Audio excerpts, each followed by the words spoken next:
বেশি করে তেল দেওয়া হচ্ছে যেন রান্নাটা সুন্দর হয়। 200 জন লোকের রান্নার ব্যবস্থা করা হচ্ছে, হায়ার করে আনা কোনো বাবুর্চি নয়। সামনে যাকে দেখছেন তার নাম রিপন, আমার জামাই হয়। আমাদের গ্রামে ছোট করে অনুষ্ঠানে জামাই রান্না করে, বাইরে থেকে বাবুর্চি আনার কোনো দরকার নাই। চারিদিকে পোলাপান ছোটাছুটি করতেছে, কখন রান্না হবে সেই অপেক্ষায়।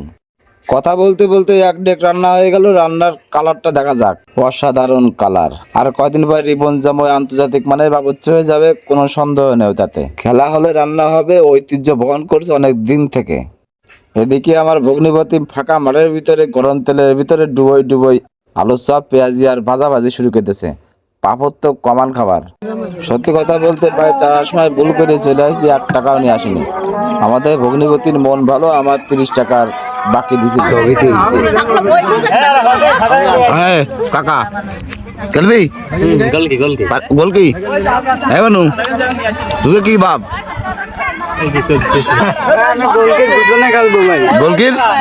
গোলকির পিছনে তোমরা খেলবা দেখতে যাও? আচ্ছা তুই আর বলিস না ভাই, তোর গরমে না তো বিসিও কমে যাবে। না না ভিডিও করতে নেব, ভিডিও বুঝতে চাও না, 2 পাক দিলি বুঝতে পারবে না কি জ্বালা। সবাই সিরিয়ালে বসে আছে, অপেক্ষায় আছে, একটু রোদ কমলেই খেলা শুরু হয়ে যাবে।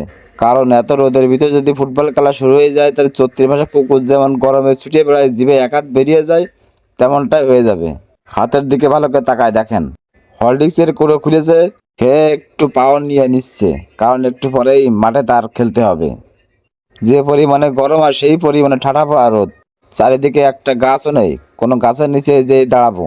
বিশ্বাস করেন ভাই, কপাল ঘামে নিচে দিয়ে পড়তেছে, করার কিছুই নাই। আজকের আকাশটা খুব সুন্দর, দেখতে ভালোই লাগতেছে। একটু পরে শুরু হয়ে যাবে সেই কাঙ্ক্ষিত ফুটবল খেলা। বিবাহিত বনাম অবিবাহিতরা।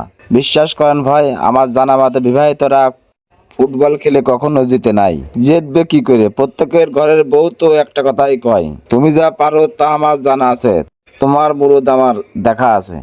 ওই হতাশার কথা মনে পড়লে মাঠে আর কি ঠিক মতো খেলা যায়? এই ঠাটা পড়া রোদে মাঠের ভিতরে কেউ আসতে চাচ্ছে না, তারপরেও বারবার মাইকে নাম ধরে ডাকা হচ্ছে। আমার জীবনে এই প্রথম দেখতেছি 2 বিঘে জমির পরে একটা ফুটবল খেলা মাঠের আয়োজন করা হয়েছে। গোলকির এপার থেকে ওপারে দৌড়ে যেতেও 5 মিনিট সময় লাগবে। এটা দেখার পরেই তো আমি পুরোই হতাশ। সবাই মাথায় হাত দিয়ে বসে আছে, টেনশনে আছে, কখন একটু রোদ কমবে, কখন খেলা শুরু হবে। এত রোদের ভিতরেও পুলক কম নেই, খেলা হবে, খেলতে হবে। গরমে ক্লান্ত আমি। দেখা হবে নতুন ভিডিওতে।